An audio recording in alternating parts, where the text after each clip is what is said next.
बच्चों, आप सभी का फिजिक्स क्लासेस में स्वागत है।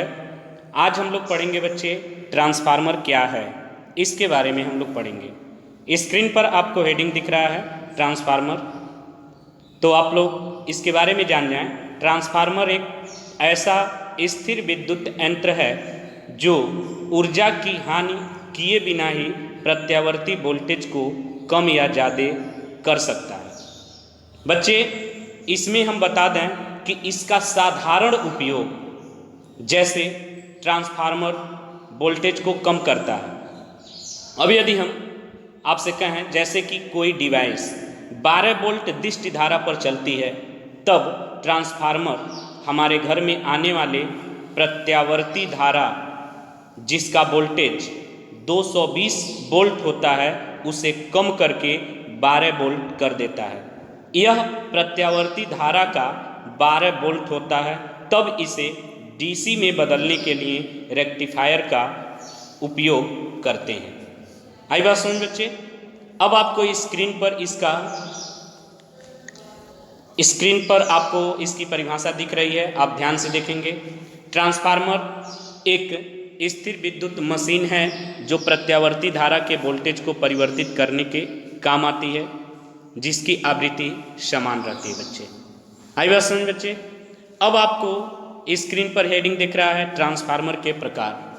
तो ट्रांसफार्मर के प्रकार में पहला नंबर होता है बच्चे ऊंचाई ट्रांसफार्मर क्या है, यानी कि हेडिंग डालेंगे आप लोग ऊंचाई ट्रांसफार्मर।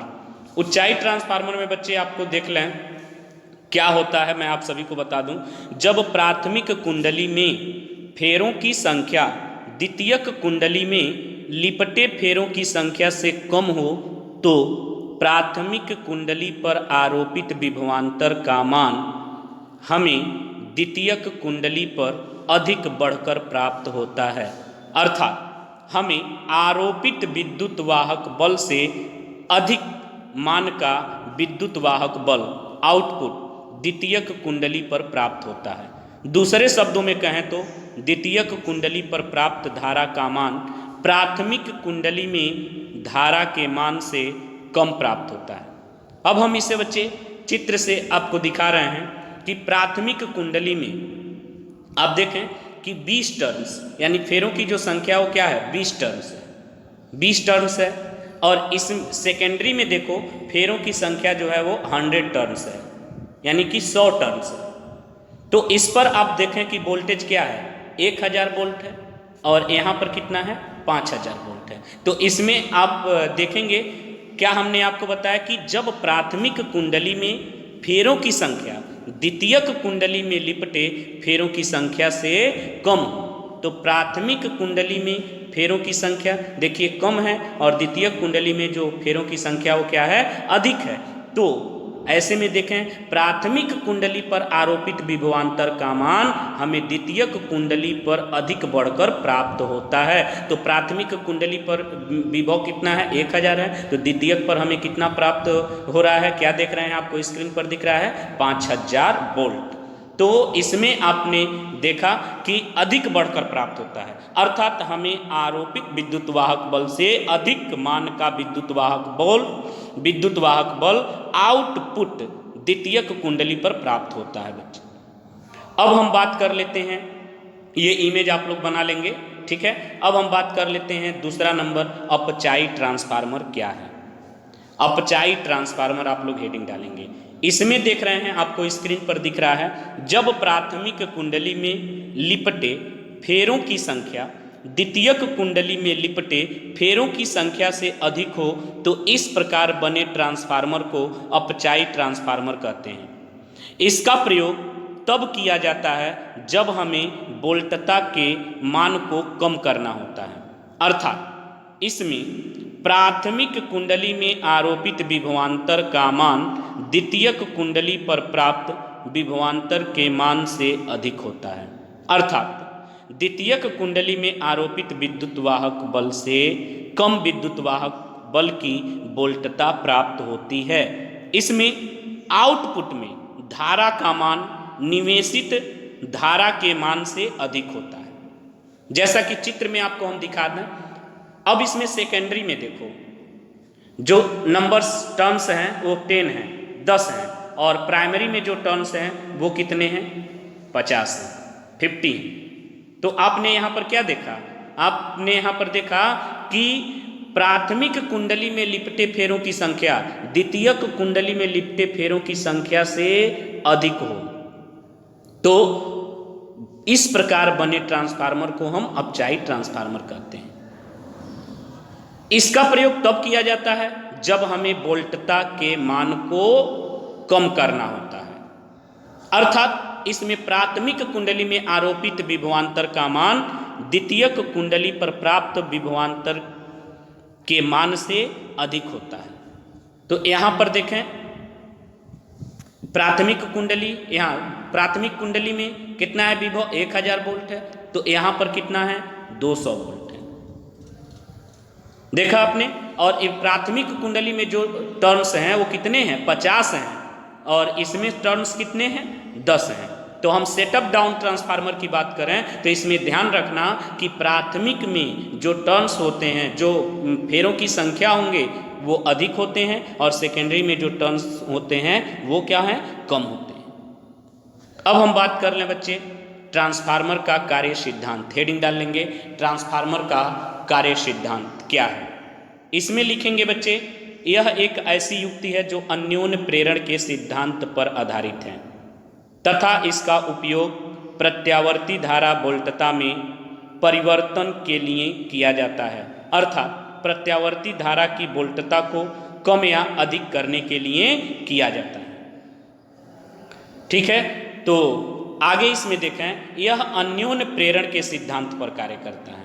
यानी ट्रांसफार्मर यदि आपसे हम पूछें किस सिद्धांत पर कार्य करता है तो आप बता सकते हो कि ट्रांसफार्मर अन्योन्य प्रेरण के सिद्धांत पर कार्य करता है, जिसके अनुसार जब एक कुंडली में प्रवाहित धारा के मान में परिवर्तन किया जाता है तो इसके पास रखी अन्य कुंडली में प्रेरण के कारण विद्युत वाहक बल उत्पन्न हो जाता है, जिससे दूसरी कुंडली में भी धारा बहने लगती है। बच्चे हेडिंग डाल लेंगे ट्रांसफार्मर की संरचना। क्या हेडिंग डालेंगे? ट्रांसफार्मर की संरचना। अब इसमें लिखेंगे आप कि चित्रानुसार, यहाँ पर आपको चित्र दिखाई दे रहा है, पहले आप इसका इमेज बना लेंगे। इमेज बनाने के बाद आप यहाँ पर लिखेंगे चित्रानुसार इसमें नर्म लोहे की बनी पटलित आयताकार क्रोड होती है। इस क्रोड के एक तरफ तांबे के तार लपेटकर प्राथमिक कुंडली बनाई जाती है तथा दूसरी तरफ तांबे के तार लपेटकर इसे द्वितीयक कुंडली बनाई जाती है। अब यहाँ पर स्क्रीन में देखें कि सेकेंडरी कॉइल यहाँ पर दिख रहा है, और इसमें आपको इस साइड में आपको दिख रहा है क्या? प्राइमरी कॉइल, और इसमें EMF एरो के माध्यम से यहाँ पर दिखाया गया है। तो बच्चे ये डायग्राम आप लोग अपने कॉपी पर बना लेंगे। अब यहाँ लिखेंगे डायग्राम के नीचे, यहाँ क्रोड को पटलित बनाने का कारण भंवर धाराओं के प्रभाव को कम करना। यानी यदि आपसे पूछे क्रोड को पटलित क्यों बनाया जाता है, पटलित बनने का क्या कारण है, तो आप बता सकते हो कि यहाँ पर क्रोड को पटलित बनाने का कारण भंवर धाराओं के प्रभाव को कम करना होता है। जिस प्रत्यावर्ती को बदलना है उसे प्राथमिक कुंडली के सिरों पर लगाया जाता है तथा बदलने के बाद वोल्टता प्राप्त करने के लिए द्वितीयक कुंडली के सिरों को काम में लिया जाता है। यहाँ ध्यान देने योग्य बात यह है कि प्राथमिक कुंडली तथा द्वितीयक कुंडली में लिपटे तांबे के फेरे यह निर्धारित करते हैं कि वोल्टता को कम किया जा रहा है या अधिक, अर्थात जब प्राथमिक कुंडली में फेरों की संख्या द्वितीयक कुंडली से अधिक है तो कम वोल्टता प्राप्त होती है, और जब प्राथमिक कुंडली में फेरों की संख्या द्वितीयक से कम रखी जाती है तो हमें आउटपुट में अधिक वोल्टता की प्रत्यावर्ती धारा प्राप्त होती है। आगे बात समझ बच्चे। अब आप लिखेंगे ट्रांसफार्मर की कार्यविधि। हेडिंग डाल लेंगे ट्रांसफार्मर की कार्यविधि। तो ट्रांसफार्मर की कार्यविधि क्या होती है, आप यहाँ पर स्क्रीन पर दिख रहा है, मैं बोल भी रहा हूँ, आप लोग नोट कर लें। जिस प्रत्यावर्ती धारा की वोल्टता का मान बदलना होता है उसे प्राथमिक कुंडली के सिरों पर आरोपित करते हैं, जिससे प्राथमिक कुंडली में धारा प्रवाहित होने लगती है। चूंकि प्रत्यावर्ती धारा का मान तथा दिशा समय के साथ परिवर्तित होती रहती है, जिससे स्वप्रेरण के कारण एक वोल्टता उत्पन्न हो जाती है। अतः प्राथमिक कुंडली में उत्पन्न फ्लक्स का मान भी समय के साथ परिवर्तित होगा। फलस्वरूप यह चुंबकीय फ्लक्स में परिवर्तन द्वितीयक कुंडली से गुजरेगा और द्वितीयक कुंडली में फ्लक्स में परिवर्तन के कारण अन्योन्य प्रेरण से एक विद्युत वाहक बल प्रेरित हो जाता है। इससे द्वितीयक कुंडली के सिरों पर विभवांतर उत्पन्न हो जाता है, जिसे आउटपुट के रूप में प्राप्त कर लिया जाता है। अब हम बच्चे बात करें, यदि प्राथमिक कुंडली की वोल्टता Vp हो, यानी प्राइमरी P में प्राइमरी वोल्टेज हम कह लें, यानी प्राथमिक कुंडली की वोल्टता Vp हो और सेकेंडरी वोल्टेज यानी कि द्वितीयक कुंडली की वोल्टता को हम Vc हो और प्राथमिक कुंडली में फेरों की संख्या Np हो तथा द्वितीयक कुंडली में फेरों की संख्या Ns हो तथा फ्लक्स फाई हो, तो इनको निम्न संबंध से दर्शाया जाता है। अब यह संबंध होता है बच्चे क्या, Np/Ns is equal to Vp/Vs is equal to N। N क्या है, टर्न्स रेशियो है, जिसको हम परिणमन अनुपात बोलते हैं। ठीक है बच्चे, तो अब आप लिखेंगे हेडिंग डाल के आदर्श ट्रांसफार्मर। आदर्श ट्रांसफार्मर क्या है, हेडिंग डालेंगे। तो बच्चे हम बता दें आपको, आदर्श ट्रांसफार्मर की दक्षता 100% होती है, परंतु वास्तव में ऐसा नहीं होता है। कुछ कारणों से ऊर्जा की हानि हो जाती है, अतः वास्तविक ट्रांसफार्मर की दक्षता लगभग 95% रह जाती है, 95% ही रह जाती है। आई बात समझ बच्चे।